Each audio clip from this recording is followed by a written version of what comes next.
Bueno, ¿qué tal? Buenas tardes. Creo que ahora sí se escucha bien. Bueno, vamos a arrancar con la actividad del día de hoy. Ahí paso a compartir. Se escucha bien, ¿no? Sí.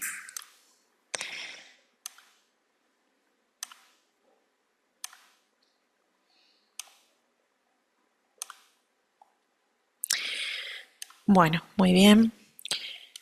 Bueno, primero que nada arranco presentándome. Yo soy Giselle Reyes, yo soy médica recibida de la UNLP, especialista en clínica médica. Me formé en el Hospital Rossi de la Ciudad de La Plata. Y actualmente estoy en el fellow de tercer año de reumatología del Hospital Italiano de La Plata. Y bueno, el día de hoy me toca un tema que en verdad es bastante amplio en cierto aspecto, pero es muy interesante porque seguramente todos nos hemos cruzado en alguna ocasión con un cuadro de estas características. Y el día de hoy es el enfoque diagnóstico en un paciente con monoartritis. Bueno, arrancando un poco con respecto a lo que es el contenido de la actividad de hoy, voy a empezar hablando un poco de la introducción, de la importancia. Voy a hablar un poco acerca de dolor, de los tipos, anamnesis, semiología del dolor, si en realidad estamos frente a un cuadro articular o no articular. Voy a incorporar lo que en su entonces, al menos en la facultad, no era un término conocido, que era el aparato u órgano entesal, y bueno, descubrir si en verdad estoy frente a un dolor inflamatorio, artrocentesis, las indicaciones. Vamos a hablar de artritis séptica y, por supuesto, de las enfermedades, digamos, ícono en lo que es la presentación de una monoartritis, como las enfermedades por depósito de gota y de lo que antiguamente se llamaba pseudogota o CPPD. Bueno, a modo introductorio, primero que nada comentar que el dolor musculoesquelético es un motivo de consulta extremadamente frecuente en la guardia. Por supuesto, uno sabe que está muy sesgado este valor que acá se asoma, que es de 10 a 40%, siempre considerando no traumático este motivo de consulta de dolor. Y bueno, para arrancar un poco, es muy importante cuando armé esta actividad, esta clase, una de las cosas que más me quería transmitir era acerca de la definición de dolor, porque ha tenido algunos cambios en el último tiempo. Actualmente el dolor se define como una experiencia sensorial, emocional, desagradable, asociada a una lesión real, potencial o descripta en los términos de dicha lesión. Esto es una actualización del 2020. Puse abajo las referencias, que es de la Asociación Internacional de Estudio del Dolor, y la FEDELAT, que es la Federación Latinoamericana de Asociaciones para el Estudio del Dolor. Y me pareció muy interesante puntualizar sobre, bueno, ciertas características acerca de lo que es el dolor. Primero, recordar que es una experiencia personal influenciada en diversos grados por factores biológicos, psicológicos y sociales, que el dolor y la nocicepción son fenómenos completamente diferentes y que no puede inferirse únicamente por una actividad neuronal sensorial, ¿sí? A través de las experiencias de la vida, las personas aprendemos el concepto de dolor y, bueno, el relato de una persona debe ser respetado. Cumple una función muy importante, una función también adaptativa, porque, bueno, obviamente puede también a la larga tener efectos nocivos sobre la función y el bienestar psicosocial del paciente. La descripción verbal es solo una de varias conductas para expresar dolor. Esto es muy interesante, ¿no? Porque uno nos hace pensar mucho acerca de, no sé, los infantes o incluso de un animal con respecto a esta capacidad, ¿no? De poder transmitir este sentimiento.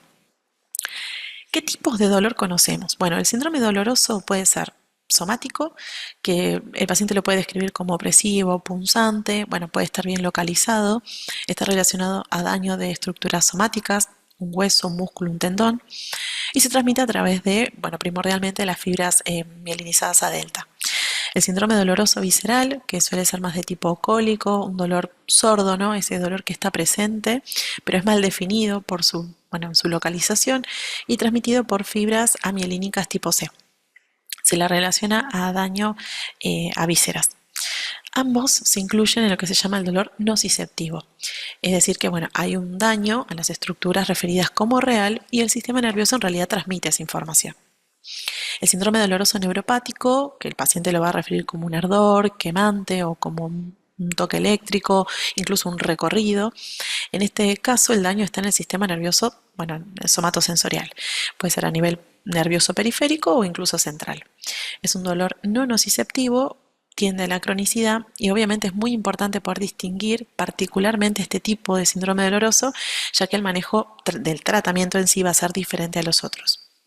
También puede haber coexistencia de síndromes, como por ejemplo una lumbociatalgia, donde, bueno, debemos tal vez tratar ambas causas de dolor. Y bueno, a mí me gusta siempre mencionar esta frase que es de William Osler, que dice así, practicar la medicina sin... Ay, perdón,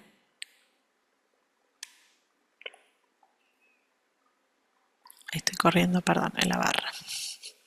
Practicar la medicina sin libros es navegar sin brújula, pero practicarla sin escuchar a los enfermos, a los pacientes, ni siquiera es embarcarse.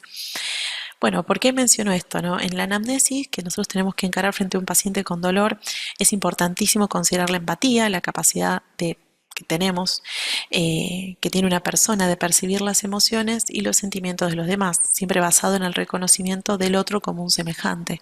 Es vital para la vida social y bueno, consiste en entender a una persona desde su punto de vista en vez del propio, ¿no? El de uno. ¿Y por qué menciono esto?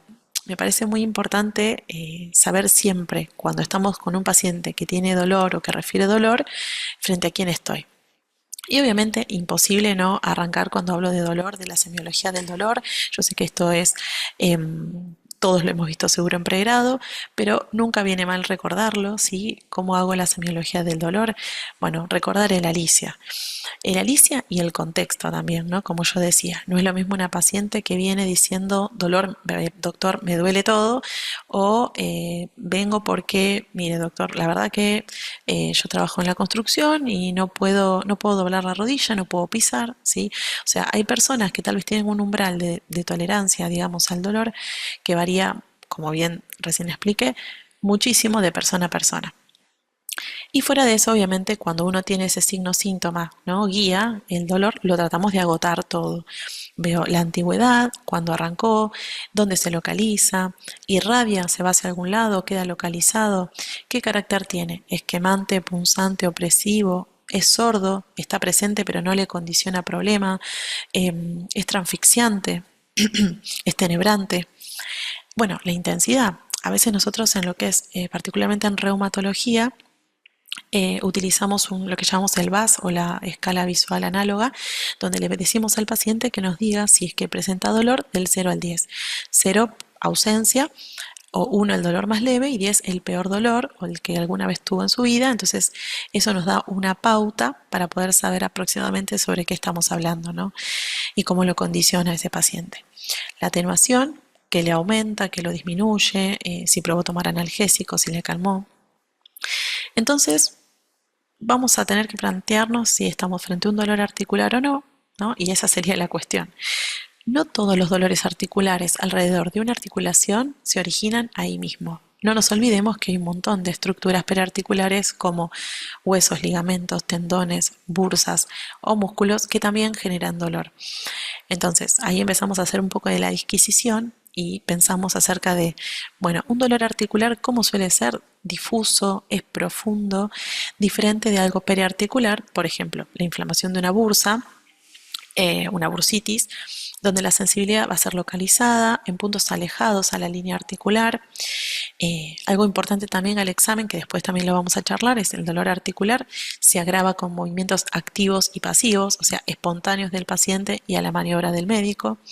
El dolor periarticular, que se va a agravar en general con los movimientos activos, ¿sí? Porque muchas veces hay alteraciones o el dolor periarticular muchas veces tiene que ver con un movimiento repetitivo o alguna actividad específica.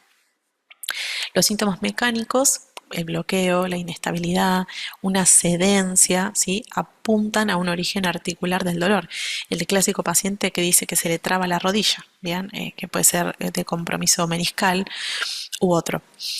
No olvidar nunca que también existen los dolores referidos, por ejemplo, una coxalgia o una coxartralgia, ¿no? Una osteoartritis o artrosis de la cadera, que puede ser referido a la rodilla homolateral. Y bueno, me gustó mencionar, poner este cuadro, que es de un libro que era nuestro ABC en la facultad, que es de la Argente Álvarez, pero me pareció interesante hablar acerca de la orientación etiológica del compromiso articular. ¿Estoy frente a algo degenerativo, mecánico, o estoy frente a algo inflamatorio? Y bueno, dentro de las características, el dolor, generalmente en algo degenerativo, sigue a la actividad, ¿sí? Disminuye cuando reposa el paciente o cede directamente el dolor. Puede tener rigidez, pero dura muy pocos minutos. Según la bibliografía van a ver que dura menos de 30 minutos o menos de una hora. Puede haber también un periodo de lo que llaman congelamiento, ¿sí? Que el paciente dice necesito como precalentar o calentar la articulación. No suelen estar asociados a fatiga, la debilidad no suele estar en general. Puede haber trastornos dentro de lo que es el espectro de depresión, en general no. Vamos a ver muchas veces que los trastornos depresivos están muy asociados al dolor crónico, ¿sí? La tumefacción de la articulación, derrame sinovial, puede estar frecuentemente, incluso sinovitis. El dolor provocado a la palpación puede estar.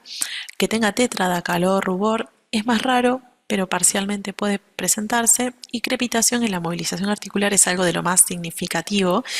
Es muy frecuente encontrar lo que llamamos el signo de la molienda, cuando uno hace un movimiento, ¿sí?, rotatorio de la primera articulación metacarpofalángica en la mano. La característica es en el cuadro de risartrosis, que es la osteoartritis o artrosis de esta articulación. Se puede escuchar un crepitar al movilizar la articulación del primer dedo. Y a nivel inflamatorio, ¿qué vamos a ver? El dolor no va a ceder en el reposo. Muchas veces se ayudan con analgésicos o incluso corticoides cuando es un paciente que ya conoce su enfermedad, se automedica. La rigidez es superior a una hora. Se acentúa, bueno, al levantarse, generalmente siempre es peor en la mañana. La fatiga es muy importante y durante las horas de la tarde. La debilidad es acentuada. Puede estar asociado a trastornos depresivos que mejoran cuando mejora su enfermedad. Tumefacción puede tener derrame sinovial muy frecuentemente y una sinovitis franca. Uno cuando hace el examen físico y la palpación de las articulaciones las ve rojas, calientes, tumefactas y obviamente muy adoloridas con limitación de la movilidad. El dolor puede ser provocado a la palpación prácticamente siempre, ¿sí? Es un parámetro muy sensible de inflamación. Podemos tener comúnmente la tétrada y la crepitación es menos frecuente, es más fina. Y con respecto a esta otra columna, en realidad obviamente queda un poco viejo este término, ¿no?, de que sea algo psicógeno, pero me gustó ponerlo y dejarlo, digamos, para poder charlar un poco acerca de lo que es otro tipo de dolor que existe para ese paciente, pero tal vez desde el punto de vista orgánico, tal vez no encontramos algo puntual. Es decir, acá dentro de este grupo, más allá que mencionan a la neurastenia, que es un trastorno neurótico, en realidad también podríamos entrar al grupo de los pacientes con fibromialgia. Estos pacientes, el típico paciente con fibromialgia llega al consultorio diciendo que le duele absolutamente todo. Le agarras una articulación, le agarras las masas musculares, no importa lo que uno evalúe, generalmente le suele doler prácticamente toda la superficie del cuerpo, y obviamente uno se guía por ciertos puntos dolorosos que también se tienen en consideración en los criterios clasificatorios para hacer diagnóstico de esta enfermedad. Pero bueno, es muy interesante el perfil de paciente que uno tiene enfrente. Se descubrió también que este tipo de pacientes, igual que el síndrome de la fatiga crónica y otras patologías, eh, están muy asociadas a lo que se llama el síndrome de sensibilización central, que es algo también que hace muy pocos años en realidad se conoce, donde obviamente hay unos factores genéticos y ambientales, estresoras, sean situaciones de violencia personal, violencia doméstica, situaciones de guerras, situaciones de cirugías de urgencia, bueno, situaciones puntuales en la vida de esa persona que condicionaron como gatillo para expresar este síndrome de sensibilización y hacen que este umbral de dolor sea mucho más bajo, ¿sí?, que otra población. Y bueno, acá hablo acerca de lo que es, incorporo lo que es el aparato u órgano entesal. Me gustó poder decirlo más que nada porque forma parte de todo lo que son los compromisos de dolor, pero es periarticular. El término entesis, para poder empezar, es una región donde un tendón, un ligamento, la cápsula articular o una fascia se une al hueso. Es un tejido de transición que va a servir de anclaje para los tejidos blandos y, bueno, transfiere estrés, ¿sí?, a estas zonas, al hueso adyacente. Por ende, una entesopatía es un término que se utiliza para la patología, digamos, referida a estas entesis. Fíjense, yo voy a ver si puedo ver acá el puntero, porque creo que acá no se observa. Bueno, perdón, ¿eh? Bueno, no llego a encontrar el puntero. A ver. En la primera imagen de la derecha, donde habla acerca de las estructuras entesales, fíjense en que hay una articulación normal, donde se ve, bueno, obviamente la epífisis de un hueso, se ve el cartílago, digamos, el cartílago articular, el tejido sinovial, la cápsula articular y, bueno, en el caso de la parte interna, digamos, de esta articulación, un músculo y su tendón. Vamos a observar en la imagen siguiente, donde van a ver que dice sinovitis. Un ejemplo clásico es la artritis reumatoidea, donde se puede observar las mismas estructuras. La diferencia es que el tejido sinovial se observa aumentado de tamaño, ¿sí?, como aumentado en el grosor, se ve una proliferación sinovial y esto es muy característico, ¿no? Esta sinovitis, esta inflamación del tejido sinovial. Obviamente va a haber producción de líquidos, sabemos que la cavidad sinovial es virtual, suele tener unos mililitros que sirven a la lubricación de la articulación, pero en este caso es algo patológico. Entonces, estos pacientes que presentan articulaciones, digamos, en una articulación activa, van a tener esta sinovitis con incluso una ecografía, que es un método, digamos, muy sensible para poder encontrar inflamación de manera muy precoz. Seguramente en la ecografía se encuentra un Power Doppler positivo. Eh, y sin embargo, viendo la imagen siguiente, ¿sí?, en donde se ve la entesitis, se ve exactamente las mismas estructuras. La diferencia es que, si observan, se ve acá en un color más rojo, la inflamación, que es a nivel del punto de inserción, entonces, ¿no?, de esta cápsula articular y de, bueno, el tendón en el caso del músculo. Algo clásico que van a encontrar, la entesitis como dominio, digamos, se va a encontrar tanto en la artritis psoriásica o en las espondiloartritis. Después vamos a encontrar que vamos a tener, digamos, articulaciones que tengan las entesis, o sea, las entesis sean un poco más alejadas a la articulación propiamente. Por ejemplo, el tendón de Aquiles, que van a ver que se inserta a nivel del calcáneo, o la fascia plantar. Acá, por ejemplo, se muestra el ejemplo de los músculos epicondilios, ¿sí?, a nivel lateral, o del ligamento vertebral común anterior, ¿sí?, en esta imagen. Y bueno, hablando un poquito más de lo que son las entesis, sabemos que transmiten fuerzas, dijimos, mecánicas al sistema óseo, en el caso de los tendones, y en el caso de los ligamentos proporcionan estabilidad.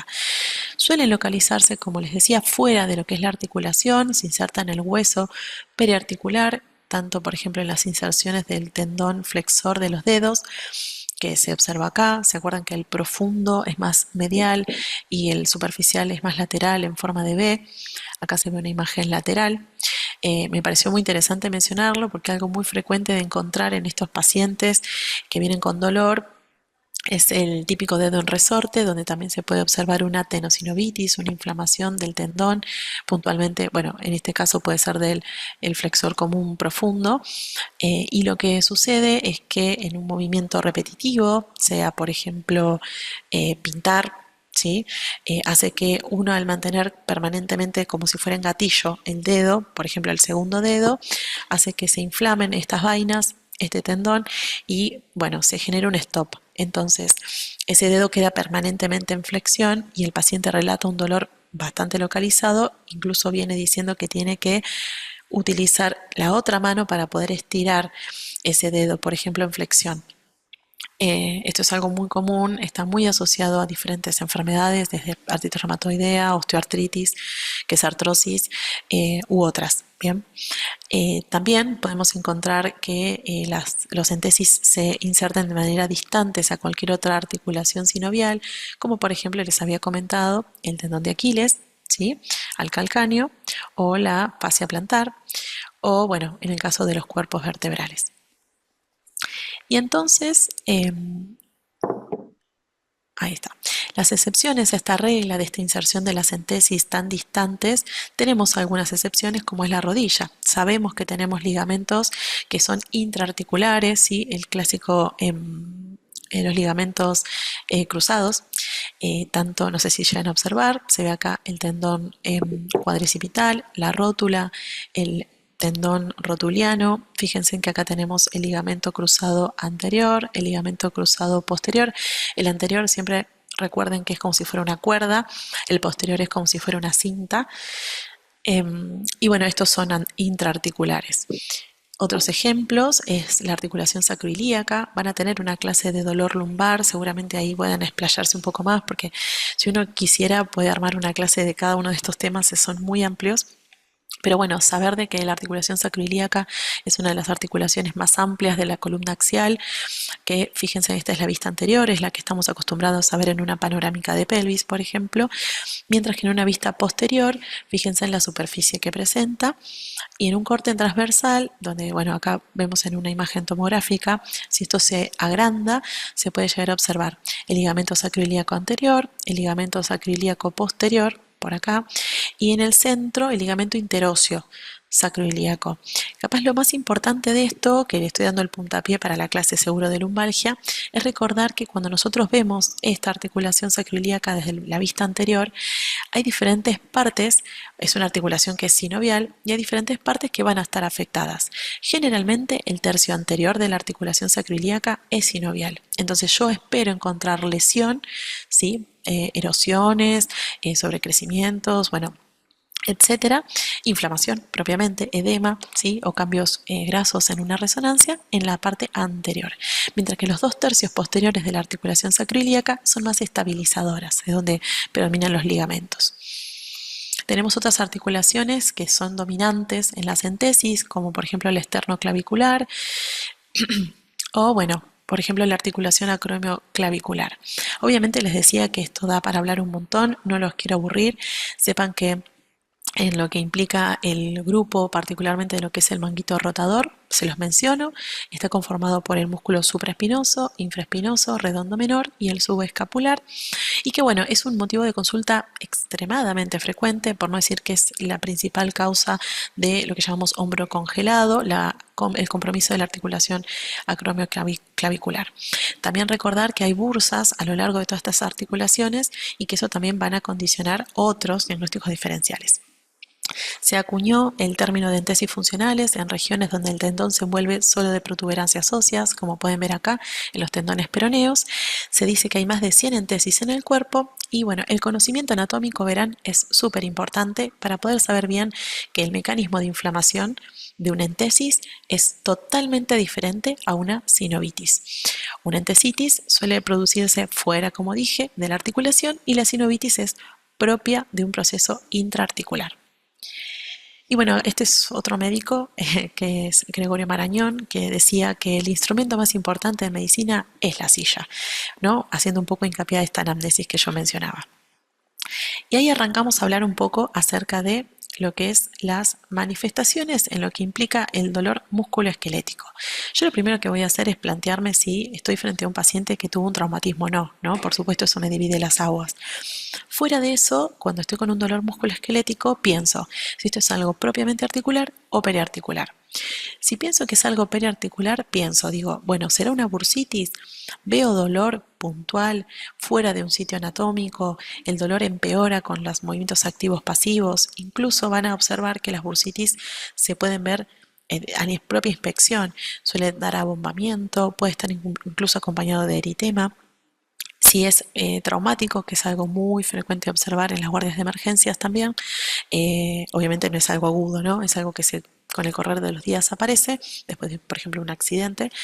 eh, Se produce esta solución de continuidad y se inflama esta bursa, uno lo puede objetivar. Obviamente las tendinitis, donde también se puede llegar a ver un edema lineal, digamos a lo largo del tendón. El tendón, perdón, va a doler cuando se hace alguna flexión, desarticulación. También incluso en ciertas patologías se puede llegar a sentir la fricción tendinosa. Esto es más característico tal vez en lo que es la esclerosis sistémica, cuando uno, bueno, se afecta de manera difusa. Y obviamente puede ser dolor, tiene gran dolor también a la palpación. En entesitis, como ya les comenté, el dolor en el punto de inserción del tendón, ligamento, cápsula. Van a ver que está más asociado a las características de una espondiloartritis. El dolor óseo, no nos podemos olvidar de esto, un dolor profundo, un dolor que va a ser desencadenado a la presión, a la palpación, a la examinación. El dolor muscular, esto es algo también muy característico del dolor que sea bien difuso, no suele ser localizado, a veces son varios grupos musculares y bueno, obviamente hay tendencia a que presente dolor cuando uno hace, le decimos squeeze, que es en realidad la palpación de las masas. Paciente fibromiálgico, como yo le decía, les duele todo, pero predominan los dolores de los puntos dolorosos y el dolor de crecimiento, que eso uno tampoco tiene que dejarlo pasar. El dolor suele ser un dolor bien benigno, predomina en miembros inferiores, típicamente es bilateral, se dan niños de 8 a 12 años y usualmente, bueno, es un diagnóstico de exclusión.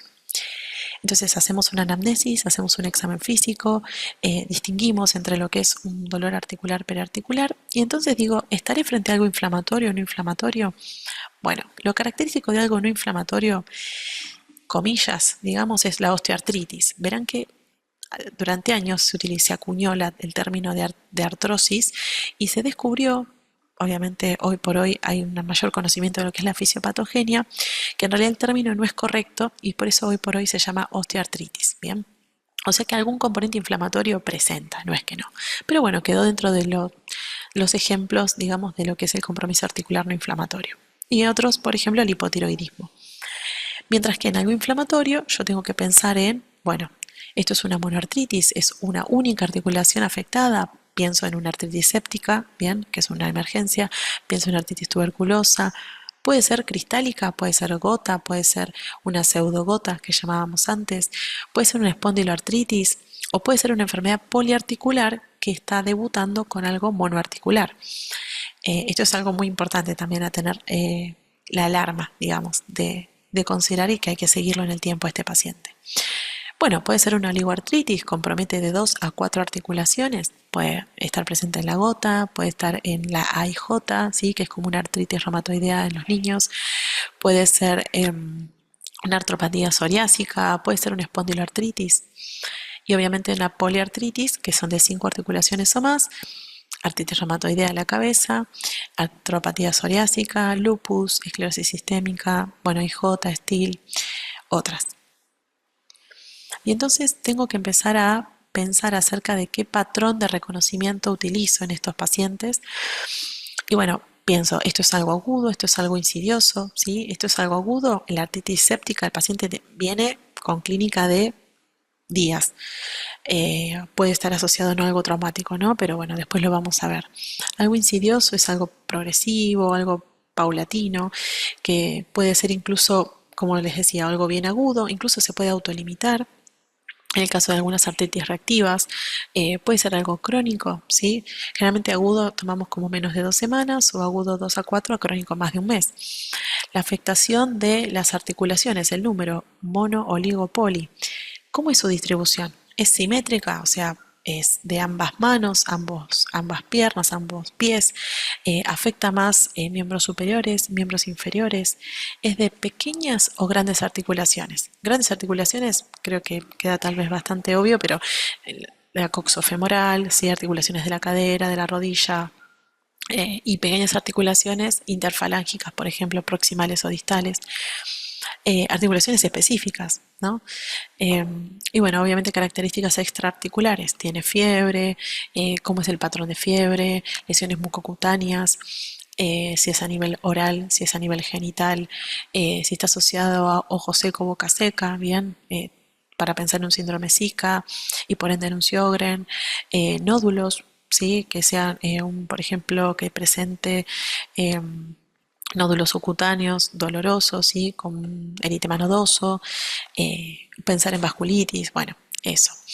Y la secuencia de compromiso. Si es algo intermitente, bien, que viene y va. Si es migratoria, perdón, migratriz, como a veces pasa con la fiebre reumática, las gonocóxicas también, o las aditivas, que son por ejemplo lupus, artritis, bien, siempre es en más el compromiso. Y entonces voy al examen físico. Yo en la inspección a este paciente voy a prestar atención a su facie, a su marcha, a sus manos, a sus gestos, las posturas. Recordemos que siempre que un paciente presente dolor se adapta. Bien, en general, si es crónico, pues todas estas patologías suelen llevar mucho tiempo, incluso algo que no mencioné, dependiendo, después vamos a ver una actividad de poliartritis, pero suele pasar mucho tiempo hasta que llegan a un diagnóstico, como yo digo, con nombre y apellido de lo que presentan y van yendo a diferentes especialistas hasta que dan con un diagnóstico certero. Así que bueno, los factores que también pueden acercarnos, digamos, a pensar en una patología. La fase en rash a las de mariposa, la de fotosensibilidad del lupus, el rash en heliotropo, que es característico de la dermatomiositis, junto con las pápulas de Gottron, o el eritema en la B de escote o el chal, junto con dolor muscular, ¿no?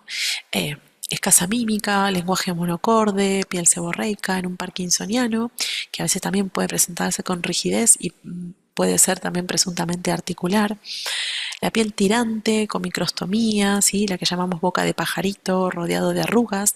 O no, puede ser también que nos pase que una persona mayor se encuentre sin arrugas, totalmente lisa la piel y bueno, en todo un contexto, ¿no? De laboratorio, de clínica, pensar en una esclerosis sistémica. Antiguamente se definía como esclerodermia. El epicanto, sí, que es un pliegue que hay a nivel de, digamos, del párpado inferior en el síndrome de Ehlers-Danlos. Perdón. Algo que no mencioné es todo lo que habla de todas las enfermedades o síndromes de hiperlaxitud. Es una causa muy frecuente también de dolor articular. En este caso el Ehlers es una colagenopatía con un trastorno genético que bueno, como saben da hiperlaxitud articular, hiperlaxitud cutánea, incluso también con fragilidad capilar, pues afecta a los vasos. Entonces hay que tenerlo en cuenta y preguntar muy bien esos antecedentes. Las escleróticas azules en una osteogénesis imperfecta, o sea, digamos cuadros propiamente óseos. La nariz sencilla de montar, que podemos ver en cuadros obviamente avanzados, ¿no? Dependiendo de la manifestación de lo que llamamos la GPA o granulomatosis con poliangeitis, antiguamente Wegener. La sífilis, policondritis recidivante, la lepra, bueno. Los pabellones auriculares inflamados en la policondritis o incluso con tofos en la gota y bueno, incluso las alteraciones a nivel frontal o prognatismo a nivel de la enfermedad de Paget. Obviamente muchas de estas cosas cuando llegan al consultorio y uno los ve, capaz si son tan manifiestas, uno sabe que para dónde tiene que rumbear, pero a veces es muy fino, es muy precoz y bueno, uno tiene que estar muy atento. La tumefacción, que implica obviamente todo lo que implica la inflamación subyacente, podemos verlo en rodillas, en codos, en carpos, si es en metacarpofalángicas, bien, si es en las interfalángicas, en general vamos a ver que esa tumefacción es por aumento del líquido articular, por engrosamiento de la sinovial o tumefacción de los tejidos blandos. Este ejemplo acá podemos observar una artritis reactiva, ¿sí? Con lo que llamamos dactilitis, que es el clásico dedo en salchicha. Por otro lado, podemos observar la artritis reumatoidea con sus dedos con edema, le decimos fusiforme o en uso, ¿sí? Pues generalmente la artritis reumatoidea afecta a las PIF, le decimos nosotros, que es la interfalángica proximal. Generalmente las DIF, las distales, suelen estar más afectadas con artritis psoriásica o osteoartritis también, artrosis. Al examen físico entonces vamos a encontrar derrame, podemos encontrar líquido, pensar si es inflamatorio o no. Y bueno, en la rodilla, por ejemplo, puede hacer el signo de la tecla o choque rotuliano, ver si tengo cambios, sabemos que la rodilla suele tener menor temperatura, así que si tengo rubor, aumento de la temperatura, dolor a la presión, a la movilización, bueno, puede ser que haya líquido ahí presente y tengo que tener en consideración si no es necesario hacer una artrocentesis o una punción. En general, en toda monoartritis es mandatorio hacer y más si es algo de primera vez, es un debut, hacer una artrocentesis. En la palpación, algo que me gustó mucho que pone en el libro es que dice que los dedos de los reumatólogos son como el estetoscopio para el resto de los médicos, y es real porque nosotros necesitamos buscar puntos dolorosos, buscar dolor en las articulaciones. Uno lo hace de manera sistemática. Obviamente mi intención no es ahondar mucho en todo esto, sí mencionarles que no es cualquier presión la que uno tiene que ejercer. La presión tiene que ser suficiente, que blanquee los hechos subunguiales, y que se dice que es de aproximadamente 5 kilos por centímetro cuadrado. Pero bueno, es obviamente evidente cuando hay un paciente con inflamación articular. Y bueno, el examen físico vamos a encontrar que tenemos movimientos activos pasivos. Activo es que el paciente lo hace por su propia cuenta, pasivo es que el médico pone, digamos, un rango de movimiento y va a ayudar a distinguir un poco si este dolor, como dije, es articular o no. Acá hice un ejemplo que es lo que implica, ¿no?, la articulación del hombro. Hombro podemos hablar un montón, obviamente no es la intención tampoco. Sepan que en lo que implica el movimiento del hombro están todas estas articulaciones que se ven aquí arriba implicadas: articulación escápulo-torácica, articulación externo-clavicular, la articulación escápulo-torácica, la glenohumeral, ¿sí? Y fíjense en todos los movimientos que se permiten. Al examen físico yo puedo decirle al paciente, por ejemplo, que coloque su brazo pegado a su cuerpo y que trate de hacer el movimiento de supinación, de súplica, hacia afuera, hacia lateral, ¿sí?, para ver rotación externa, para poder saber si tiene rotación interna, decirle si puede intentar, siempre hacemos la analogía de abrocharse el corpiño, ¿no? Si puede llegar, me habla de que tiene una rotación interna correcta, que haga de flexión-extensión, ¿sí?, de brazo sobre antebrazo, que si hace todos los movimientos en su conjunto, la abducción, la aducción, la flexo-extensión, hace lo que se llama el movimiento de circunducción. Y fíjense que algo que les puse como tip, porque es algo que usamos nosotros también muy frecuentemente, depende del grado de ese rango, le decimos el arco de movimiento, ¿no? Le decimos al paciente cuando está de manera espontánea, con los brazos caídos, que levante los brazos con las palmas para adelante y que trate de tocar sus ambas palmas por encima de su cabeza. Eso a mí me permite saber el rango de movimiento que presenta. Si él relata o se limita a tener un dolor a los 30-45 grados, tengo que descartar que no tenga compromiso deltoideo, ¿bien? Este músculo que está bastante superficial en el hombro. Después, si el paciente sigue abduciendo, ¿no?, y a los 60 grados el paciente relata dolor, bueno, tengo que descartar si no es a nivel del supraespinoso. Bien, ya me estoy acercando a lo que es parte del compromiso de los músculos del manguito. Y si el paciente relata o presenta imposibilidad, ¿no?, a nivel de los 160 grados, bien, tengo que pensar que esto es algo propio de la articulación acromioclavicular, que, como les había dicho, es uno de los motivos de consulta más frecuentes de hombro congelado, la osteoartritis, digamos, o el compromiso acromioclavicular. Y bueno, acá para poder hacer un poco más ameno la charla, voy a pasar a comentarles algunos casos de algunos pacientes. Unos son prestados, otros son propios, para poder ir distinguiendo un poco acerca de frente a qué estoy cuando yo veo entrar este paciente, ¿no? Por ejemplo, estas manos que observo acá a la izquierda, fíjense en varias cosas, pero puntualmente, para no extenderme mucho, fíjense en que acá se pierde, ¿no? No llego a observar lo que es la zona de la muñeca. Acá se ve una especie de angulación a nivel de la muñeca con respecto a lo que es la articulación de lo que es el carpo. Se le dice el signo de la escuadra, que esto es muy propio de la osteoartritis.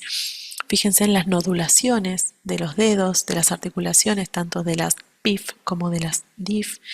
Y esto es lo que llamamos los nódulos, ¿no?, de Heberden y Bouchard, acá, Bouchard y Heberden. Obviamente estos pacientes relatan muchísimo dolor, tienen rigidez matinal, sí, son estos pacientes que decíamos, ¿no?, que están como congelados a la mañana, que necesitan empezar actividad y después se activan y siguen sin ningún problema. Algo importante en la osteoartritis es que saben que es una enfermedad degenerativa, que no tiene una cura, que habla también mucho de la pérdida del cartílago, que hay un sobrecrecimiento óseo, que es los llamados osteofitos, que se pueden encontrar en diversas partes del cuerpo. A la cabeza, la osteoartritis afecta manos, generalmente rodillas, caderas, columna. Eso varía según hombre, mujer y ciertos datos según donde uno lea. Pero bueno, en general, la imagen que yo quería mostrar en realidad era de esta articulación de la rodilla, porque a veces, en ciertas ocasiones, las osteoartritis o las artrosis reagudizan así, ¿no? Con mucho dolor, con abombamiento de una articulación, en este caso puede ser la rodilla. No se ve flogosis, pero puede haber un leve aumento de la temperatura y mucho dolor e impotencia funcional. Y es como yo decía, si queda dudas, se punza y uno se queda tranquilo de que se descarta la emergencia. Fíjense en una imagen, en una placa de lateral de sería tobillo de pie, se puede observar lo que llamamos el clásico espolón a nivel del calcáneo, que es un osteofito, ¿sí? Bien, otro caso que podemos observar acá, voy a ir pasando un poco más rápido, se puede ver abombamiento en esta rodilla, diferente de la otra rodilla, ¿no? Abombamiento a nivel del olecranon. Fíjense en la diferencia. Hay un leve eritema muy, muy suave. Obviamente esto le duele mucho al paciente, el dolor es bien localizado, uno hasta puede palpar, ¿sí? Esto es lo que llamamos una bursitis. Bueno, obviamente depende, por eso decimos que es importante el reconocimiento anatómico. La bursitis subacromial subdeltoidea es otra de las bursitis más frecuentes. La otra es la olecraniana, que es la que les cuento que puede ser también postraumática en el codo. Puede ser también la bursitis prerrotuliana, ¿sí? Con las bursas suprapatelar, prerrotuliana, infrapatelar o anserina. Y bueno, obviamente la más frecuente es la prerrotuliana. La trocantérica también a nivel de la cadera.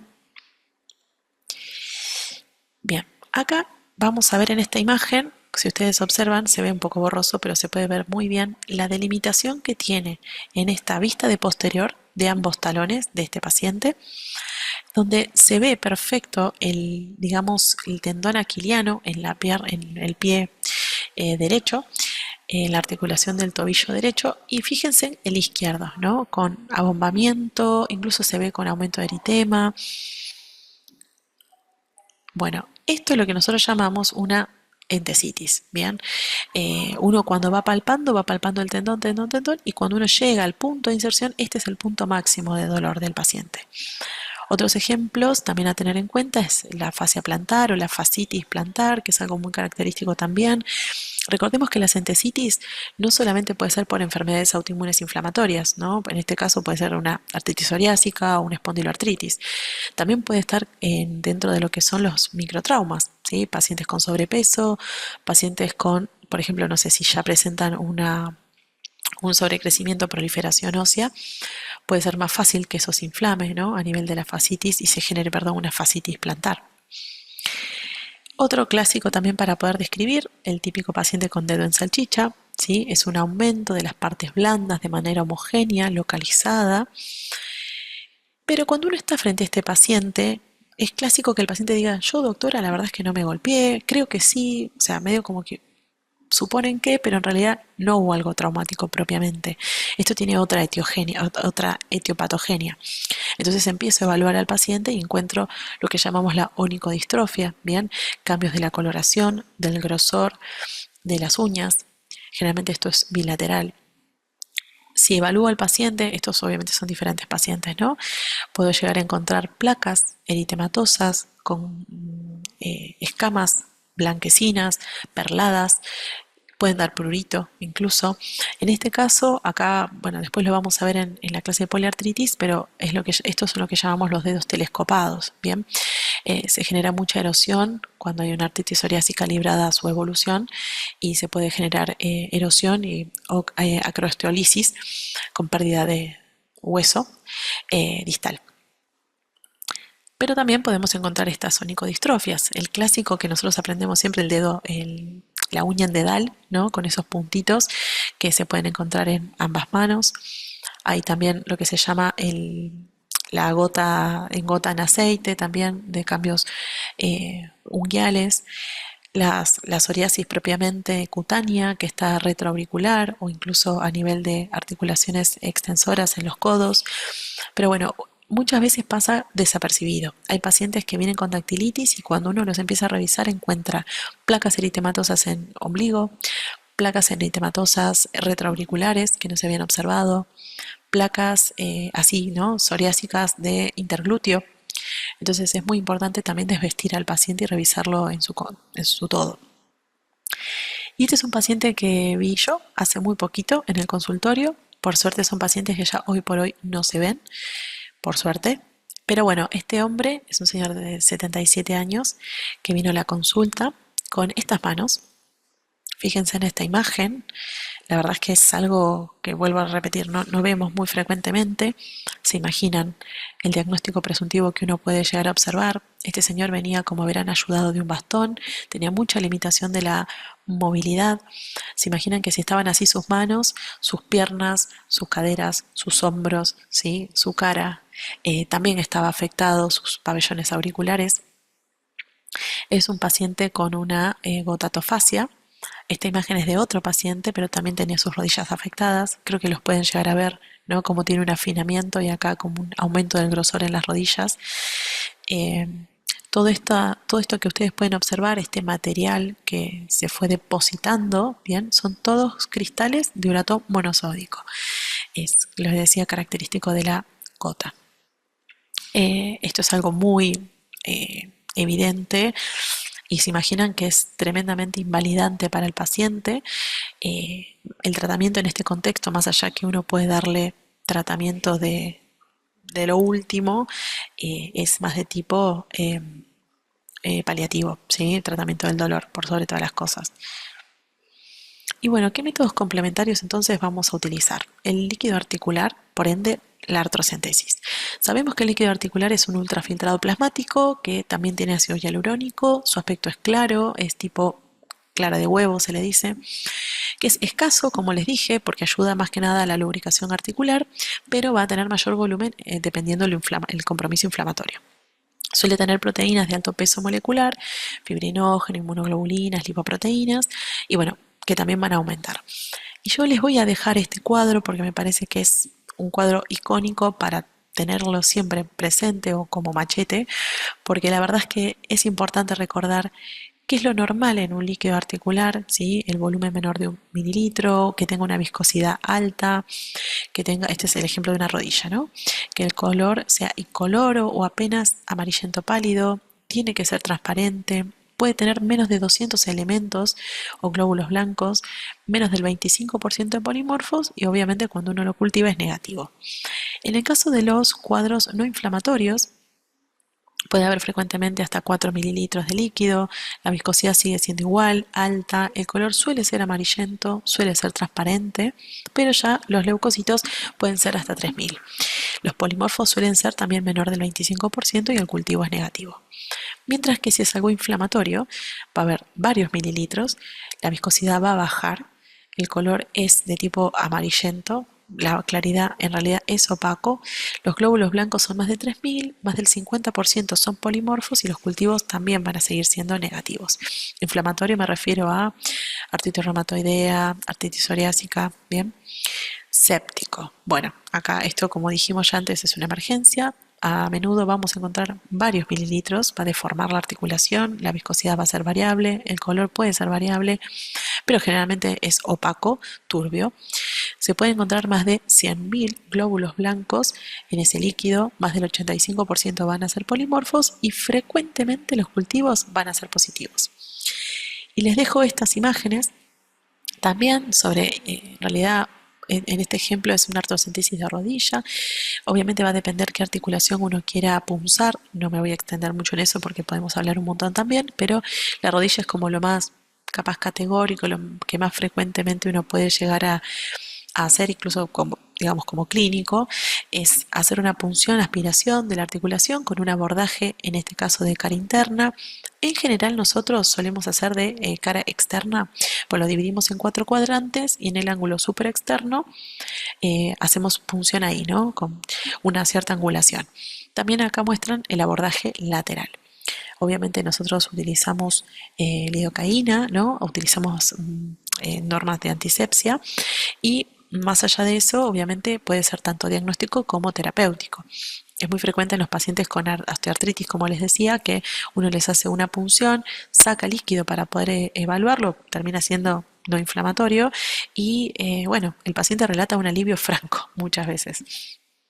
Fíjense en la imagen de la acá en el A, el líquido normal, poco volumen, amarillento claro, alta viscosidad, el no inflamatorio, ¿sí? Por ejemplo, una osteoartritis, el inflamatorio de una artritis reumatoidea, fíjense en cómo cambia la opacidad, fíjense en el séptico, ¿no? Denso, turbio, con detritus, y el hemorrágico, que puede ser obviamente traumático a la cabeza, o una hemofilia, una discrasia sanguínea, o incluso una cristálica también se puede manifestar de características hemorrágicas. Les dejo otros dos ejemplos que a veces podemos llegar a encontrar en pacientes de años de evolución con artritis o bursitis crónica, con gran cantidad de cristales de colesterol depositados, se puede sacar un líquido articular quiloso. O le dicen en leche de cal o medio lechada de cal, que es en cantidad por, en realidad, los cristales de urato monosódico o de hidroxiapatita que se puede ver en la pseudogota. Y bueno, vemos entonces un poco acerca de lo que son los diagnósticos diferenciales en las artritis agudas. Bueno, pensar entonces si esto es una artritis cristálica, si estoy frente a un oxalato de calcio, de colesterol, de hidroxiapatita, como les conté. ¿Será una artritis infecciosa? ¿Será una enfermedad inflamatoria, un BSET, la artritis reumatoidea? Recordemos que tanto BSET, artritis reumatoidea, en general son enfermedades que no son monoarticulares, ¿bien? Suelen ser oligo o poli directamente. Sarcoidosis también, espondiloartropatías seronegativas, enfermedades TIL, el lupus, las vasculitis sistémicas suelen ser más de tipo poliarticular. Bueno, la osteoartritis, como les había dicho, que hay diferentes variantes, puede ser inflamatoria, puede ser erosiva, con una gran deformación articular, una infección sistémica, por ejemplo, una endocarditis, HIV, tumores, ¿sí? Que puede hacer una metástasis, obviamente esto es mucho más raro, como este tumor benigno que es esta sinovitis pigmentada vellonodular, que también es más raro que perro verde, la verdad que no, yo puntualmente nunca vi un caso de estos. Y bueno, otras causas de artritis aguda, amiloidosis, necrosis avascular, no nos olvidemos de los pacientes con bifosfonatos, con pacientes con corticoides crónicos, ¿sí? Son pacientes que tienen más predominancia a necrosis avascular, anticoagulación, bueno, otras patologías, fracturas, hemartrosis, que pueden estar también asociadas, o incluso una rotura meniscal. Y bueno, vamos a hablar entonces de un tema que es súper importante y no quería dejarlo pasar, que es la artritis séptica como cuadro importantísimo a descartar en el contexto de una monoartritis. Sabemos que es una emergencia infectológica, que se genera una inflamación del espacio articular producida por diferentes agentes infecciosos, usualmente bacterianos, puede ser también fúngico, micobacterias, en forma directa y con mayor frecuencia por vía hematógena. Es potencialmente mortal, lleva a la rápida destrucción articular y obviamente la pérdida irreversible de esa articulación. ¿Cuáles son estos factores de riesgo a tener en consideración si estoy en verdad frente a una artritis séptica? Bueno, que tenga contigüedad, ¿sí? Que haya una infección en piel, que haya una ulceración cutánea crónica, a veces hay úlceras venosas o arteriales. La inoculación directa, ¿no? Esto es algo muy frecuente de observar también, porque están habiendo más intervenciones a nivel articular, entonces puede llegar a observarse. O que haya tenido previamente una inyección intraarticular o que tenga una articulación protésica, ¿sí? Dentro de los 2 años, o que tenga una cirugía reciente articular. O también puede ser algo hematógeno, pacientes con inmunosupresión, digamos, funcional, que sea un diabético mal controlado, una infección por HIV, medicación de uso de inmunosupresores, de abuso de drogas endovenosas, la osteoartritis, otras causas también de sepsis, bueno, una articulación protésica pero que lleve más de 2 años, ¿sí? Artritis reumatoidea, bueno, obviamente infecciones de transmisión sexual como la gonocóxica u otras. Que es muy importante también saber que en pacientes mayores de 80 años o fumadores también tengo que pensar como factor de riesgo para artritis séptica. Y bueno, ¿cómo puedo clasificarlos? Groseramente, esto podemos decir que tenemos artritis sépticas gonocócicas, no gonocócicas. Las no gonocócicas son las hematógenas, que es el 70% de los casos, por contigüedad, por ejemplo, una postosteomielitis, por invasión directa, como les comenté, posquirúrgica, posartroscópica, posinyección. Algo que no comenté es que dentro de lo que es, pues, es un tema enorme la osteoartritis, pero dentro de lo que es uno de los escalones de tratamiento en la osteoartritis puede ser también las inyecciones intraarticulares de corticoides. Obviamente hay una limitación de las inyecciones, ¿sí? Justamente por las infecciones y las complicaciones que pueden llegar a haber. Suelen hacerse no más de 3 inyecciones intraarticulares en las grandes articulaciones. Pero bueno, depende mucho el paciente. Hay pacientes que andan muy bien con AINES, con analgésicos, entonces es un factor también a tener en consideración. Pacientes postraumatismos penetrantes y bueno, obviamente la gonocóxica, que aunque se ve mucho menos, también hay que tenerlo presente. ¿Y qué agentes tengo? El 65% en este estudio eran Staphylo aureus, el 27% Streptococcus, 14% BGN y bueno, 4% otros. Y etiologías también pueden ser virales, de adeno, influenza, varicela zoster, parvovirus, ¿sí? Da muchas artralgias, hepatitis también, parotiditis, bueno. En general son poliarticulares y obviamente asépticas. Eh, a tener en cuenta una articulación o una monoartralgia o en realidad es una monoartralgia crónica, monoartritis crónica, perdón, es la brucelosis, la nocardia, ¿sí? Las micobacterias y las fúngicas. Y bueno, como verán, dentro de lo que es las manifestaciones clínicas, el compromiso monoarticular se lleva a la cabeza el 90% de las manifestaciones, el hecho que haya presente flogosis en el 80 al 20% de los casos, la evolución suele ser muy aguda, en 1 o 2 semanas, y se van instalando, bueno, la fiebre, la simetría de miembros, limitación del movimiento, la tétrada. Las localizaciones, perdón, más habituales es la rodilla, la cadera, el hombro, muñecas, tobillos y codos. Y mucho más raramente las interfalángicas, excepto cuando son agentes también no tan frecuentes como son la Neisseria gonorrhoeae o la tuberculosis. Fíjense en que les dejo este cuadro, me pareció muy interesante porque hablaba sobre el compromiso articular según la profesión o la ocupación y el agente patógeno que podía estar asociado. Les doy un ejemplo. Las personas limpiadoras de tanques de peces pueden tener comprometidas las articulaciones pequeñas de manos, muñecas y, por ejemplo, un agente patógeno que uno debería buscar es el Mycobacterium marinum. Y así va describiendo, ¿no? En la mordedura de perro de gato, en la capnocitofaga, así va describiendo diferentes eh, especies y patógenos. Y fíjense que dentro de lo que son las condiciones médicas subyacentes, pacientes diabéticos, inmunocomprometidos, no olvidarnos entonces el factor de riesgo a infecciones fúngicas, como a la cabeza la cándida, otros como Pseudomonas, Escherichia coli. En la gota lo mismo, ¿sí? De Pseudomonas E. coli. En la artritis reumatoidea puede haber afectación oligoarticular. La cándida, los que son los neumococos. Y en el lupus, el Neisseria gonorrhoeae, los proteus, ¿sí? Y la salmonella, etcétera.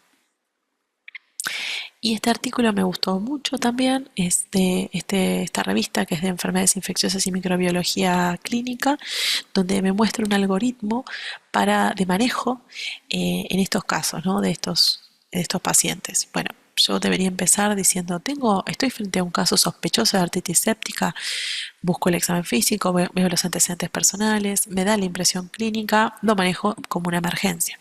Entonces hago hemocultivos por 2, hago hemograma, pido PCR eritro, bien, que también me sirve para seguimiento. Puedo pedir procalcitonina, y nosotros, por ejemplo, disponemos, podría solicitarse también para distinguir si esto es algo infeccioso o no, radiografía, ¿sí? De la articulación afectada. Y bueno, ahí me pregunto, ¿estoy frente a un derrame articular obvio? Digamos, ¿puedo obtener fluido de si yo aspiro a esta articulación? Y bueno, ahí veo. Si no puedo, me ayudo del ecógrafo. Bien, la ecografía hoy por hoy van a ver que es una herramienta que va a ser mencionado muchísimo en un montón de patologías. Está muy en boga el uso del bedside, o sea, de que yo cuando tengo la atención disponga de un ecógrafo para poder distinguir de manera mucho más precoz de algunas enfermedades inflamatorias y poder hacer un tratamiento oportuno, ¿no? Evitando las consecuencias posteriores. En este caso, en la artritis séptica, entonces hago la ecografía. En la ecografía no tiene líquido, muy posiblemente esto no sea una artritis séptica, y si queda dudas, me encantó, dice repetir a las 12-24 horas o incluso se puede hacer una resonancia. Pero si en la ecografía encontré líquido, bueno, obviamente mi intención es, puedo guiarlo por eco, y si obtengo líquido en la punción, aspiración, bueno, analizarlo, ver la apariencia macroscópica, ver el recuento total diferencial, pido cultivos de Gram, cultivo bacteriano, veo si se pueden distinguir los cristales. En los cristales puntualmente vamos a ver que se necesita la microscopía óptica. eh, Eso es lo que muchas veces limita el diagnóstico, pero bueno, en ciertos centros se puede hacer. Considerar otros tipos de determinaciones en el líquido y bueno, voy viendo esos resultados. Entonces, el líquido es opaco, es purulento, veo cambios de la coloración verde amarillento, veo que el recuento de leucocitos es alto, más de 50.000, tiene más del 75% de polimorfos, pero no tiene cristales, la glucosa está baja. Bueno, voy viendo entonces ciertas características y pienso. Entonces, si excluyo la artritis séptica como diagnóstico alternativo, busco otras causas. O, bueno, digo, no, esto puede ser espiógeno, y, bueno, arranco obviamente un tratamiento. Por lo ideal siempre es hacer un tratamiento empírico, siempre tener en consideración que si el paciente está estable o no estable, si está séptico, inestable, obviamente uno empieza el tratamiento, no demora absolutamente nada de esto y dentro de los 45 minutos uno tendría que ya tener los cultivos y colgado en el Baxter de antibiótico al paciente. Junto con esto les comentaba que entonces espero ver los cultivos en sangre, los cultivos de líquido, y si obviamente aísla algo, hago un tratamiento dirigido, por supuesto. Pero si no aísla nada y veo que no tiene una evolución favorable, bueno, puedo volver a pedir determinaciones microbiológicas, volver a repetir la punción, que esto me pareció muy importante, incluso repetir una imagen. Y si no, si yo veo que sus cultivos fueron negativos, pero sigo sospechando que esto es una artritis séptica, pero viene evolucionando bien, hago el tratamiento empírico, lo continúo. Y bueno, dentro del diagnóstico, como dijimos, el Gram en el líquido articular va a ser positivo del 50 al 75%, los cultivos son en un 80-100%, o sea, es muy alto, siempre en aquellos que no recibieron antibióticos previos. Los hemocultivos pueden ser positivos hasta en el 50%, y bueno, me voy a ayudar de ecografía, tomografía, resonancia. Estos sabemos que son muy sensibles para determinar colecciones, presencia incluso de osteomielitis, obviamente cambios crónicos óseos, expansiones extraarticulares. Y algo muy importante es que cuando este cuadro es subagudo, puede ayudarme en una resonancia, y cuando pienso en compromiso axial, por supuesto, también es el estudio de elección. Una placa convencional, bueno, este es un ejemplo de una artritis séptica en una rodilla, posartroscopía, ¿no? En una placa de manera convencional, yo puedo ver inflamación de las partes blandas, ¿no? Rarefacción en las partes blandas, ensanchamiento articular, destrucción del cartílago, pero obviamente no hay con qué darle la sensibilidad de una resonancia donde puedo ver incluso solución de continuidad ósea, ¿sí? Si hay secuestros, si hay, bueno, etcétera. Y bueno, ¿cómo hago el tratamiento? Bueno, yo me basé en este artículo donde habla primero que debería ser en tratamiento endovenoso al inicio. Es recomendado hacer switch a tratamiento oral luego de días, puede ser de 2 a 7 días, al tratamiento endovenoso, siempre y cuando obviamente no haya posibilidad de endocarditis o que los cultivos en sangre no sean, o sea, que sean negativos, ¿no? Y que uno vea que el paciente viene bien. También el total de duración de este tratamiento en los adultos sin endocarditis va a ser entre 3 a 4 semanas luego de iniciar un drenaje, porque como bien sabemos, vieron que les comenté que el estafilococo, hay varios, pero el estafilococo es uno de los causales más frecuentes. Siempre una premisa que uno tiene que darle es que el estafilococo, donde esté acantonado, donde esté coleccionado o se acumule, o sea, no le va a llegar absolutamente nada del tratamiento que hagamos, entonces necesito drenar ese líquido purulento, ese líquido, ¿no? con estáfilo y a partir de ese momento empezar un tratamiento entonces de 3 a 4 semanas. En el caso de que fuera un gram negativo, podemos hacerlo de 2 a 3 en un contexto de una artritis estreptocóxica o 1 a 2 semanas si es una artritis gonocóxica. La duración del tratamiento en el contexto de una articulación axial es al menos de 6 semanas, pero bueno, obviamente uno tiene que pensar la inmunosupresión, si tiene osteomielitis, hay un montón de parámetros que uno tiene que tener en cuenta. También se recomienda, bueno, 2 semanas es recomendado para artritis séptica en lo que es eh, todo lo que es muñecas o manos, con drenaje, luego del drenaje articular.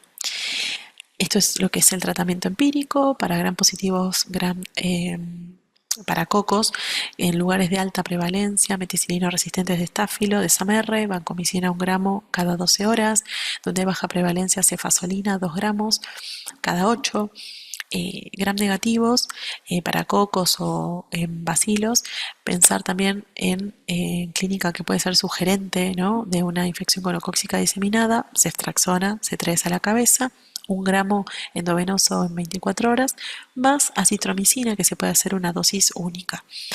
En el caso de el líquido sinovial también con otros gram negativos, cefepime 2 gramos cada 8 o tazo 4,5 cada 6. Y en microorganismos no vistos, que con gram positivo puede ser vancomicina cada 12 horas. Y bueno, en realidad uno tiene que pensar que va a depender mucho los factores de riesgo para pensar pacientes mayores de edad, pacientes inmunocomprometidos, que estén hemodinámicamente inestables, que sean usuarios de drogas endovenosas, hipotensión sostenida, bueno, que sean indicación también de mantener esa vancomicina, ¿no?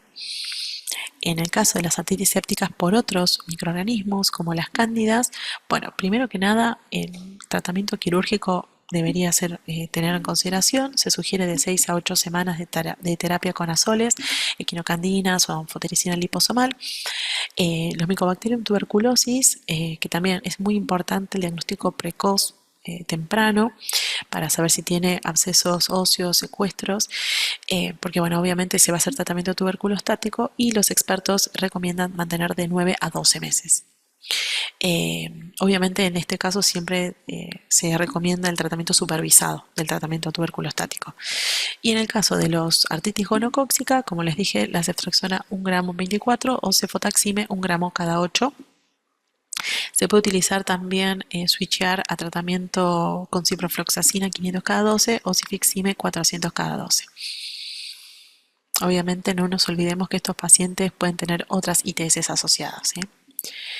Y como les había comentado, el drenaje de la articulación, que debe ser por punción con aguja, es necesario, puede ser también artroscópico o por artrotomía, o sea, como una cirugía abierta. Obviamente siempre depende mucho cómo va evolucionando el paciente, la edad que tiene, qué articulación está afectada, la extensión, el tiempo de evolución que tiene y otros antecedentes personales. Entonces, fuera de este cuadro que era una urgencia, bien, una emergencia, perdón, y que uno tiene que actuar de manera rápida, ¿cuándo puedo sospechar que esta monoartritis frente a la que estoy puede ser de otra causa? Y bueno, acá voy a hablar de 2 patologías, no me voy a extender mucho en esto tampoco, porque la realidad es que es extremadamente extenso, pero voy a hacer una aproximación para que puedan entender ciertas cosas frente a los cuadros cuando estamos frente a un paciente con estas características.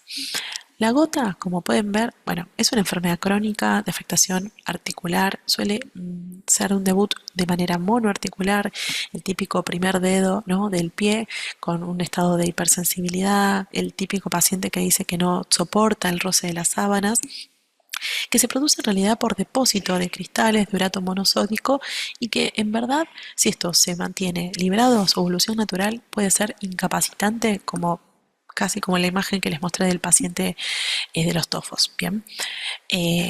Algo a tener en consideración, no todo paciente hace tofos, bien, o sea, obviamente hay todo un contexto, y algo que se caracteriza a la enfermedad de la gota es que sufre situaciones de crisis y remisión. Van a ver que hay muchas patologías inflamatorias de las reumatológicas que tienen esta característica, ¿sí?, que es momentos que remiten y momentos que hacen flare, le decimos, o crisis. La prevalencia va a variar, va de 0,9 a 2,5 dependiendo del país. La prevalencia e incidencia se ha notado que viene aumentando constantemente en los últimos años, que a pesar de tratamientos efectivos, la gota hoy por hoy igual se diagnostica mal y su manejo sigue siendo subóptimo. Esto impulsó que la Liga Europea contra el Reumatismo, el EULAR, que van a ver que lo menciono mucho porque los criterios clasificatorios en los que nos basamos se basan en esta liga, para el manejo de la gota. La primera que fue presentada fue en el 2006 y bueno, se basó en una revisión sistemática de la literatura y expertos, y desde ese entonces obviamente hay cambios y se ha conocido mucho más la fisiopatogenia. Las primeras recomendaciones, cuando recién o sea, arrancó todo esto, el número de medicamentos disponibles era extremadamente limitado, diciendo que la terapia, lo único que se usaba era la terapia reductora de uratos, que es el alopurinol, que hoy por hoy se utiliza también, ¿no? Hay varios fármacos nuevos, hay una etapa muy avanzada que está también en desarrollo, con tratamientos como el febuxostat, la pegloticasa, los bloqueadores de interleuquina 1 como el anakinra, etcétera. Y bueno, acá quería mencionarles dentro de lo que es de algunas recomendaciones, estas son las recomendaciones EULAR, hay varias cosas para mencionar, pero voy a tratar de ser lo más escueta posible. Fíjense en que dentro de estas recomendaciones, estas 8 recomendaciones, se dice que la búsqueda del líquido sinovial de cristales o el aspirado de tofos es recomendado en cada persona con cuadro sospechoso de gota, debido a que la demostración de los cristales de urato monosódico es diagnóstico definitivo. Acá me voy a detener un poco para poder hacer alguna mención acerca de por qué menciono a veces de criterios diagnósticos y a veces criterios clasificatorios.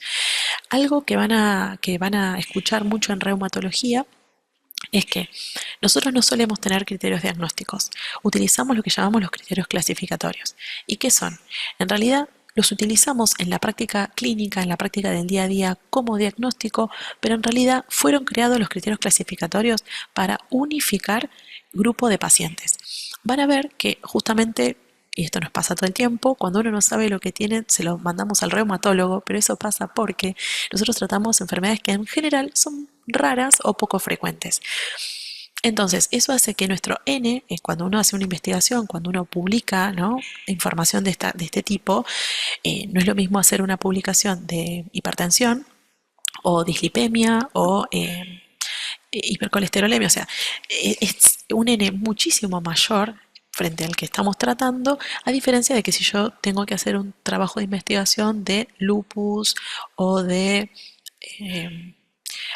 artritis reumatoidea, es una de las más frecuentes justo, ¿no? Pero bueno, muchas veces pasa, como dice acá, que la gota, igual que otras enfermedades, no se buscan o incluso pueden pasar desapercibidas, porque como hay todo un componente genético que en algunos pacientes puede ser muy agresiva la enfermedad y en otros tal vez un poco más apagada, pasa de largo. O parcialmente, en realidad. Entonces, los criterios clasificatorios se crearon, en realidad, para poder homogeneizar grupos de estudio, ¿bien? Grupos de estudio de investigación médica. Entonces, nosotros manejamos N mucho más pequeñas y es la mejor manera que pudieron utilizarse para homogeneizar. Entonces, frente a esta aclaración, decimos que en el contexto de la gota debe ser considerado el diagnóstico en todo paciente adulto con una artritis, cualquier artritis aguda, y obviamente en el análisis de ese líquido, si no es posible, debe serse soportado, apoyado por ciertas características. Por ejemplo, el compromiso monoarticular en el pie, especialmente en la primera metatarsofalángica, o incluso la articulación del tobillo. Previo que haya tenido similar un cuadro de episodio de artritis aguda, pero que haya sido previo, la aparición rápida, digamos, de dolor severo, de edema con empeoramiento en menos de 24 horas, de eritema, el compromiso del sexo masculino, que tenga enfermedades cardiovasculares asociadas, obviamente hiperuricemia, y bueno, obviamente estas características son altamente sugerentes, pero no específicas de la gota. Esto me permite a mí tener una alerta, ¿no? Entonces, todo paciente, por ejemplo, con enfermedad cardiovascular, es altamente probable que pueda tener hiperuricemia y que por ende pueda potencialmente, preguntando antecedentes, examen físico, etcétera, poder tener gota, pero lo importante es tener la alarma. Está fuertemente recomendado la aspiración del líquido sinovial y la examinación de estos cristales, ¿bien? El diagnóstico de gota no debe ser hecho en la presencia sola de hiperuricemia. Esto es importantísimo. Es muy frecuente que uno trate presencia de leucocitos, presencia de hiperuricemia, pero uno también está frente a un paciente, como yo les decía, ¿no? Con un dolor específico, entonces uno tiene que contextualizar. Una hiperuricemia aislada no es diagnóstico de gota.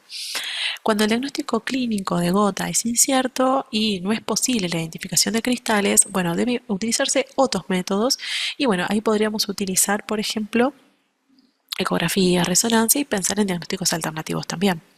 En el contexto de una radiografía, yo que puedo utilizarlo, ¿no? Puedo ver si presenta depósitos de cristales, pero en general uno cuando sospecha una gota, muchas veces puede pedir un ultrasonido, una ecografía y buscar lo que se llama, en el contexto de un flare de gota o una artritis gotosa crónica, primero tofos, que también se pueden ver en general, o el signo del doble contorno en la superficie cartilaginosa o del cartílago.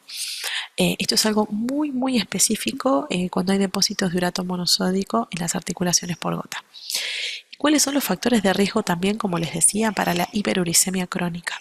Bueno, debe buscarse en cada persona que pueda, bueno, tenga enfermedad crónica renal, que tenga sobrepeso o obesidad, medicaciones, por ejemplo los diuréticos, que tenga aspirina en bajas dosis, ciclosporina, tacrolimus, consumo en exceso de alcohol, particularmente las bebidas espirituosas, dice la cerveza, y bueno, obviamente las sodas no diet o bueno, ciertas comidas, ciertos mariscos.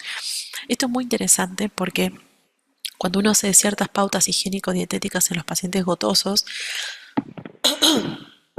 una de las cosas que, más allá que la parte dietética es muy importante, no lo es todo. Bien, hay algo propio del paciente que hace que se deposite estos cristales en sus articulaciones. Entonces, uno les limita ciertos alimentos. La clásico es decirle no, que evite los asados, las achuras. Hay ciertos alimentos que van a tener más predisposición a hacer un flare o desencadenar una gota. Y lo que es el alcohol puntualmente es la cerveza, es uno de ellos, al igual que los fármacos como mencioné. Y bueno, es importante obviamente siempre mantener controlado todas esas comorbilidades en estos pacientes con gota, la obesidad, la enfermedad renal, la hipertensión, si tiene enfermedad isquémica cardíaca, falla cardíaca, diabetes, bien, o las dislipemias. Bueno, acá vamos a ver que hay una definición y consideraciones para ciertos dominios de cosas que me van a hacer a mí sospechar que obviamente estoy frente a un paciente con gota. Uy. Si quieren, voy a estos, que son los criterios clasificatorios de gota propiamente. Y fíjense en cómo acá me menciona, ¿no? La presencia como criterio de entrada de gota, de la presencia de al menos un episodio, como les había dicho, de compromiso articular, con edema, con dolor, con limitación, incluso compromiso también puede ser de una bursa, que presente cristales de urato monosódico es criterio suficiente para diagnóstico, ¿bien? O la presencia de tofos, también es un criterio suficiente de gota. ¿Qué otros criterios voy a tener en cuenta? Bueno, el patrón del compromiso articular o bursa durante el episodio sintomático. Fíjense en cómo va cambiando el puntaje, ¿no? Con respecto a qué compromiso articular presenta. Por ejemplo, si es monoarticular u oligoarticular, metatarsofalangica, el clásico que les decía del primer dedo del pie, ¿no? El dedo con la hipersensibilidad, etcétera, ese tiene 2 puntos, mientras que tobillo, medio pie u otra articulación, solo un punto. Características del episodio sintomático, que presente eritema, que no permita tocar, que no permita palpar, bien, que tenga gran dificultad en la caminata. Bueno, cuanto más presencia, más puntaje también. El tiempo de curso del episodio, que presente más o dos, digamos, de el uso de antiinflamatorios, que haya utilizado un tiempo máximo de menos de 24 horas, que se haya resuelto, porque a veces hay ciertos pacientes que resuelven los episodios en menos de los 14 días, que pueda tener una resolución completa. Bueno, todo eso también me va hablando, ¿no? Esto que yo les decía de la crisis remisión y obviamente cambia el puntaje. La evidencia clínica de tofo, como les dije, que se drene en este tipo de nódulos subcutáneos en forma de tiza, que se vea con esta piel transparente, bien afinada, que se vea la vascularización, puede ser localizada, en articulaciones, orejas, olecranon, en tendones, etcétera. 4 puntos suma. El laboratorio, los niveles de urato obviamente en sangre también va a modificar. Si es más de 10 miligramos de cilitro, fíjense, suma 4 puntos. De 6 a 8, 2 puntos. En presencia de líquido sinovial, ¿no? Compromiso de la articulación o de la bursa, si es negativo, me resta puntos, si es negativo, los cristales me resta. Y en la imagen, fíjense en cómo me suma un montón de puntos la presencia de urato monosódico en la articulación o la bursa por ecografía con el signo del doble contorno que les mencioné, que tiene 4 puntos, o que bueno, puedo llegar a observar en una radiografía o en una placa convencional una erosión, bien, en manos o pies, que también puede sumar hasta 4 puntos. Esta es la imagen para que se queden con cómo se ve en realidad en la ecografía, el signo que llamamos del doble contorno, en la imagen A. Se puede observar, bueno, no puedo señalar bien, pero bueno, se ve lo que sería el cartílago articular, sería esto, y ese doble contorno, por abajo se ve el hueso, por arriba tejidos blandos. Y estos son otras metodologías. El B, por ejemplo, utiliza la tomografía computada de energía dual, que me permite observar en verde el depósito de cristales de urato, ¿sí? Se ven en la primera metatarso-falángica y en el quinto dedo, y en la imagen de la derecha en el tendón de Aquiles. Y en la placa, en la C, donde se ve esas erosiones bien extraarticulares, fíjense en cómo se ve la pérdida ósea, bien con rotura de la cortical y unos márgenes acá, bien escleróticos, que sobrepasan la articulación. Esto es más característico entonces de la gota. Y bueno, acá hay recomendaciones, no quise tampoco meterme mucho en lo que es el tratamiento, pero les voy a decir algunas pautas que son muy importantes a tener en cuenta porque por sobre todas las cosas van a ver que en el contexto agudo es importante la precocidad con la que uno empieza el tratamiento. El paciente viene muy adolorido, muy angustiado porque le genera mucha limitación de la movilidad, y es esencial la educación de los pacientes, entender la enfermedad y la educación para poder prevenirla. Entonces, en el contexto de un flare agudo de gota, debe ser tratado lo más rápido posible, como les dije, la educación es esencial y siempre tener en cuenta en el momento de la droga que voy a utilizar ciertas contraindicaciones, ¿no? Saber antecedentes personales de ese paciente.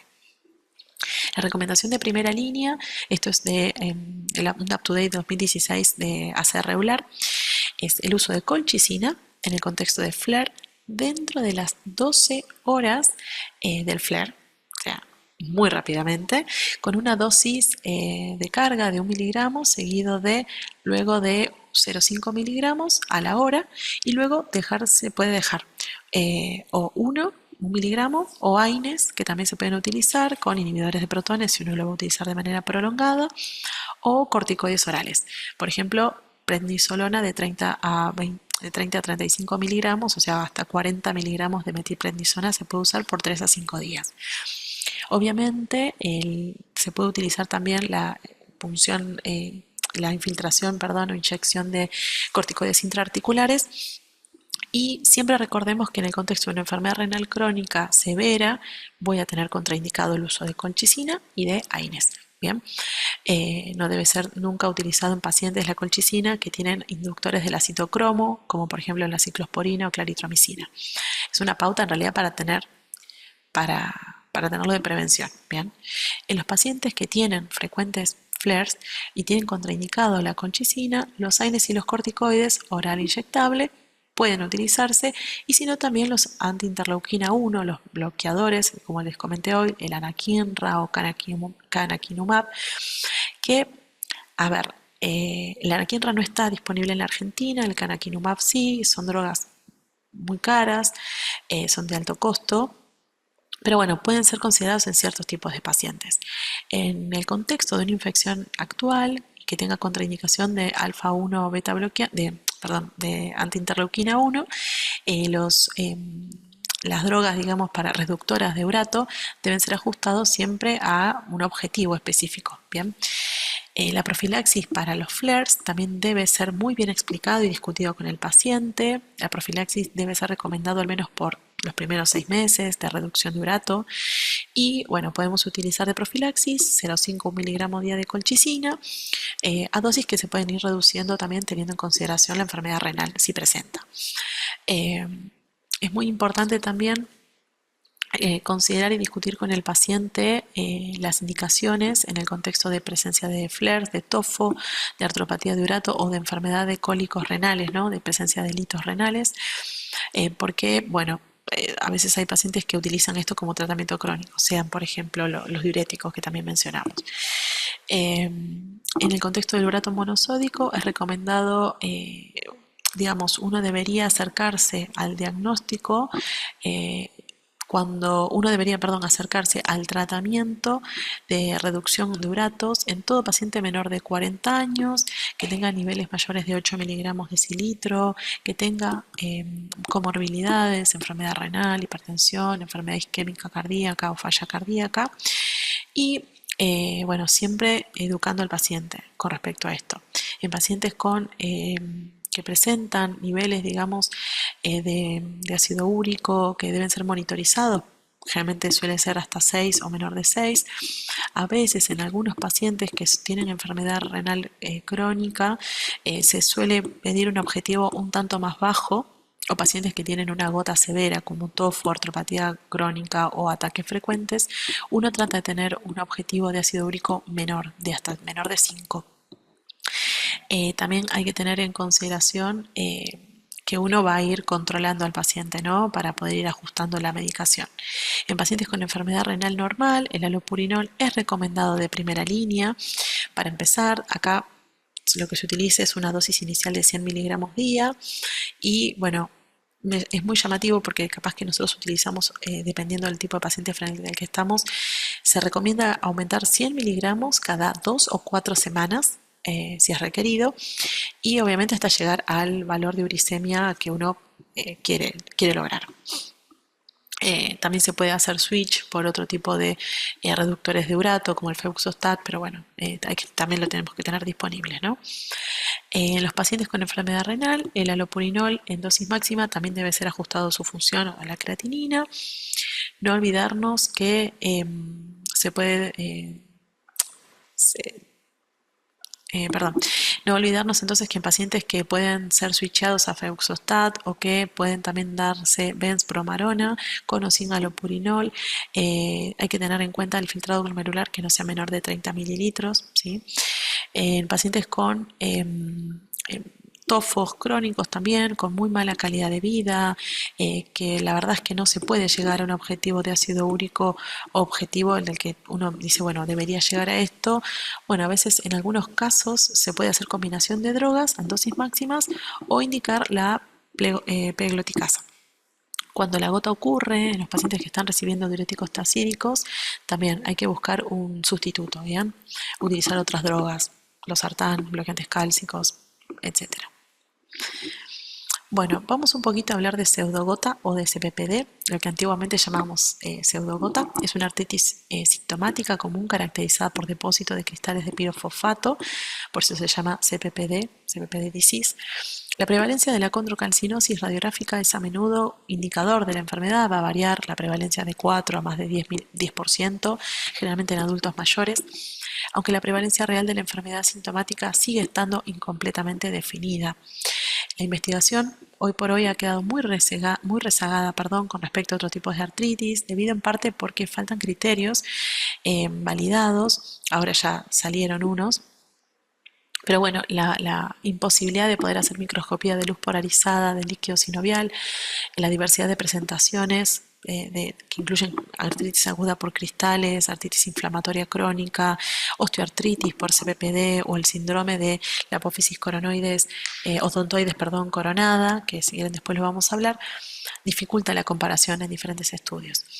Los únicos criterios en su momento habían sido publicados en 1960, pero bueno, para un diagnóstico definitivo se requería una evidencia de cristales basada en la presencia de la calcificación típica radiográfica consistentes con cristales de depósito de cristales de pirofosfato. acá voy a mostrar un par de cosas. Recordar que en todo paciente con pseudogota o con cristales de pirofosfato, primero que nada tengo que tener en consideración que la presentación y los fenotipos clínicos son muy variables. El más común es el que se llama OA, ¿sí? Porque es osteoartritis con CPPD o pseudogota o cristales de pirofosfato. Después tenemos la de cristales de pirofosfato aguda, la artritis de cristales de pirofosfato aguda y la artritis inflamatoria crónica. El compromiso es rápido, el dolor articular es severo, el edema, el entumecimiento, ¿sí? Suele aparecer dentro de las 6 o 24 horas, especialmente cuando, bueno, puede haber subyacente también eritema. Es altamente sugerente de una inflamación por cristales agudo y puede no ser específico, por supuesto, de cristales de pirofosfato. La presentación que sugiere un paciente que tiene CPPD puede tener compromiso de la rodilla, de muñecas, de hombros, paciente mayor de 65 años, con una artritis, ¿no? Cristálica aguda. La presencia radiográfica de cristales puede también, y la edad avanzada, puede ayudarme a definir un poco el diagnóstico.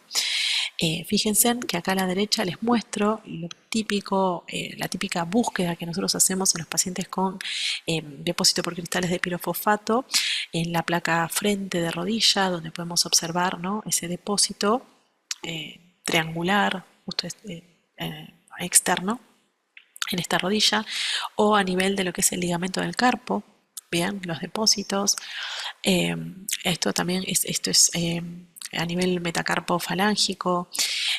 También se observa en la sínfisis pubiana, ¿sí?, en una panorámica de pelvis. La osteoartritis con CPPD, particularmente su objetivo son las rodillas. Pueden también tener, como les dije, síntomas crónicos y o reagudizaciones, a diferencia de lo que sucede con la OA sin PPD, es que, bueno, puede estar asociada con con más síntomas inflamatorios, con más signos de inflamación, puede tener una distribución atípica y puede tener también, bueno, los osteofitos, cosas que ya hablamos sobre la osteoartritis o artrosis. La CPPD crónica, en la presencia de artritis inflamatoria crónica, puede ser como una oligoartritis o poliartritis con síntomas inflamatorios. Puede también tener elevación de eritro-PCR. Las características se pueden un poco superponer y, bueno, la verdad es que a veces pasa eso, que muchas veces hay clínica de OA, de osteoartritis y de cristálica. Las radiografías también pueden ayudar al diagnóstico, pero obviamente no me descartan, no me lo aseguran. El diagnóstico definitivo de la CPPD es la identificación de los cristales de pirofosfato. Generalmente le decimos que esos cristales en el microscopio óptico son paralelepípedos, predominantemente intracelulares, con una birrefringencia ausente o débil y que, bueno, nada, muy ocasionalmente en verdad se le hace una biopsia de ese tejido. De rutina, nosotros en general, bueno, se recomienda en estas recomendaciones la punción, la toma de muestra de líquido. En la radiografía se puede, que obviamente nos va a ayudar, como les dije, en las placas de rodilla, placa de sínfisis, o sea, de panorámica de pelvis o de carpo, me va a apoyar el diagnóstico de CPPD. La ecografía también puede utilizarse, donde se ve un afinamiento de bandas hiperecogénicas, perdón, dentro de lo que es el cartílago hialino. Y unos, le decimos como cielo estrellado o como estrellitas, spots hiperecogénicos, ¿sí?, dentro de lo que es el cartílago, el fibrocartílago, bien, como ven acá en la imagen D. Obviamente que la de los cristales de pirofosfato de manera aguda y la sepsis también pueden coexistir, o sea que no nos olvidemos que también se pueden complicar como todas las otras cuadros que yo mencioné. Y cuáles son las comorbilidades o factores de riesgo a tener en cuenta en el contexto de, bueno, estoy frente a un paciente con pseudogota o CPPD, bueno, que haya tenido una injuria articular previa, que tenga predisposición de alteración metabólica, hemocromatosis, hiperparatiroidismo primario, hipomagnesemia, que tenga una predisposición familiar, que que tenga una predisposición decía familiar metabólica, que pueda ser considerado en personas incluso muy jóvenes, eh, y que puede tener una afección en menores de 55 años y poliarticular. Bueno, acá estos son los criterios clasificatorios de ACEA regular, de enfermedad por depósito de pirofosfato. No les voy a mencionar todos, les voy a mencionar lo más importante, ¿sí? Dentro de estos criterios clasificatorios, como criterios de entrada, que el paciente presente al menos un episodio de dolor articular, edema, tumefacción, y que es criterio suficiente la presencia de lo que les dije, el síndrome de la corona, del síndrome de odontoides coronado.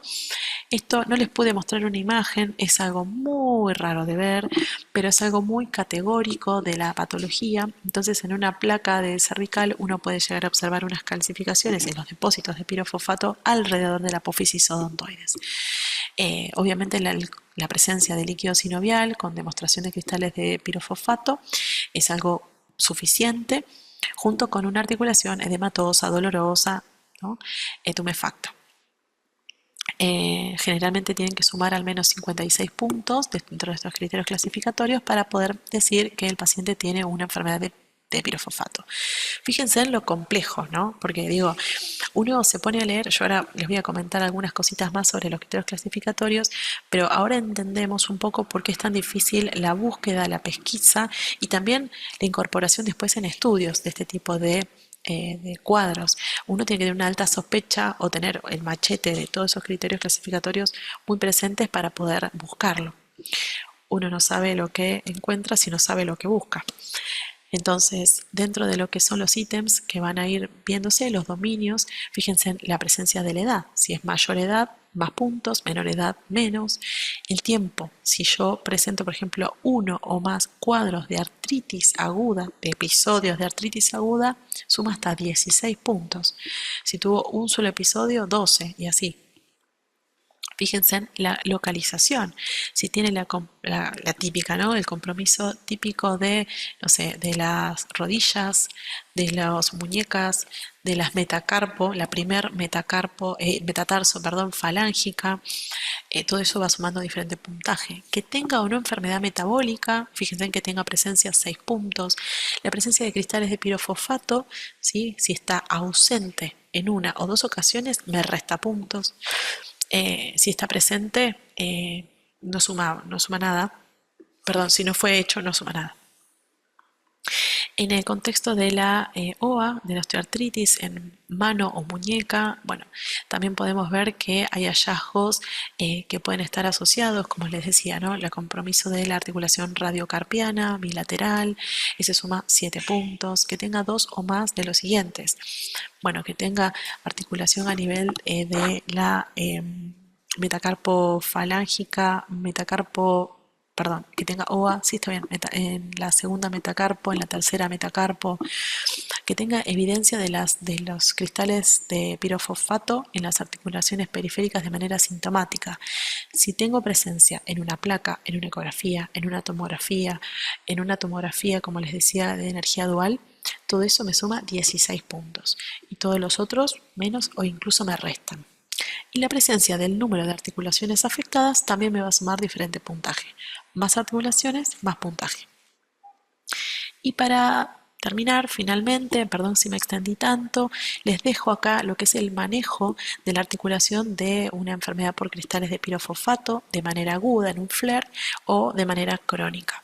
Van a ver que es muy similar el manejo con respecto a lo que es en la gota. Fíjense, yo primero voy a pensar en este contexto si la articulación que está dolorosa, tumefacta, afectada, puede hacerle una inyección corticoidea. Si puede hacerlo, voy de una a eso. Si no puede hacerlo, pienso en utilizar colchicina. Colchicina sí, colchicina no, bueno, puedo usar AINES también.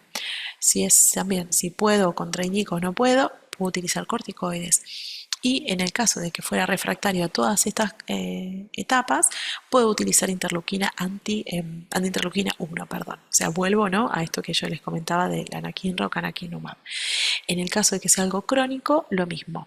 Si puedo utilizar inyecciones intraarticulares, puedo utilizarlo.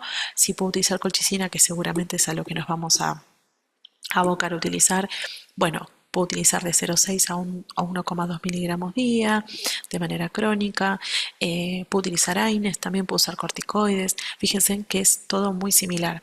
En el caso de que no responda, ¿no?, a colchicina, a AINES, a prednisona, fíjense que hay un siguiente escalón donde me permite utilizar hidroxicloroquina, y si no fuera este, metotrexato, bien, y si no fuera este, antiinterleuquina 1.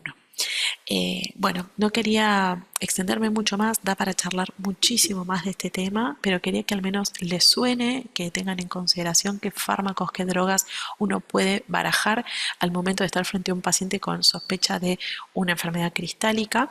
Y por supuesto, además decirles que cuando uno tal vez pesquisa, encuentra este tipo de pacientes, lo mejor siempre es trabajar en equipo, porque el reumatólogo, sabrán, tiene, más allá de que maneja este tipo de drogas de manera más frecuente, también sabe en qué momento, por ejemplo, mandar a rehabilitar a un paciente, ¿sí? Un paciente en un flare, uno no debería mandar a hacer rehabilitación cuando está tan afectada, tan inflamada esa articulación.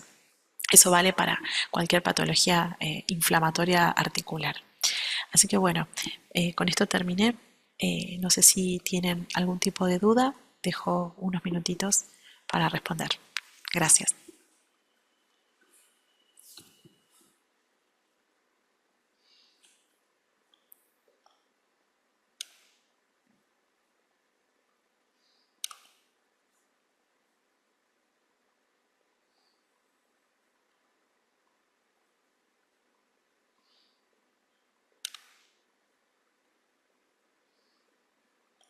Bueno, creo que ya no hay dudas. Fue bastante extenso. Traté de hacerlo lo más acotado posible. Cualquier cosa, yo después puedo dejar algunos datos por si tienen intenciones de comunicarse conmigo y preguntar algo en particular. Hasta luego.